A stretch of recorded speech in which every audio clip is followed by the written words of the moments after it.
Hello my friend. तो मैं अपने इस वीडियो में ये बताऊंगा कि जब लेट किसी भी सेंटेंस में जो होता है लेट प्लस जो होता है ऑब्जेक्टिव केस के प्रोनाउन का यूज होता है। Okay, late plus objective case जैसे लेट हिम गो, ये जो हिम है ना, ही का ऑब्जेक्टिव केस है। ही का, किसका?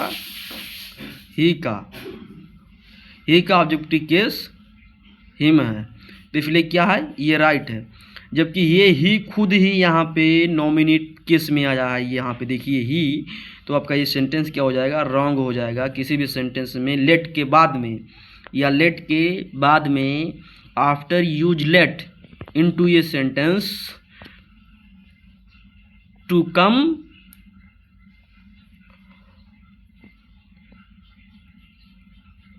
The objective case of the personal pronoun, मतलब किसी भी सेंटेंस में लेट का प्रयोग होने के बाद में पर्सनल प्रोनाउन का जो होता है, पर्सनल प्रोनाउन का आपका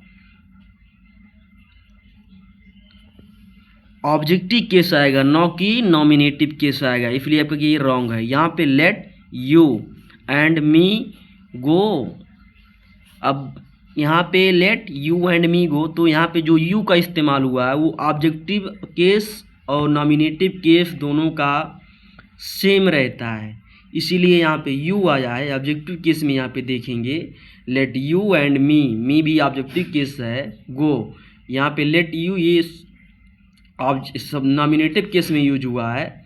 यहाँ पे आई भी, तो क्या है, सेंटेंस रॉन्ग है, ये क्या राइट है। और जो नॉमिनेटिव केस होता है ना, नॉमिनेटिव को सब्जेक्ट भी बोलते हैं और ऑब्जेक्टिव को ऑब्जेक्ट भी बोलते हैं। Right now, okay, clear. Let के बाद में ऑल टाइम आप हमेशा ऑब्जेक्टिव केस के पर्सनल प्रोनाउन का प्रयोग करेंगे। ओके।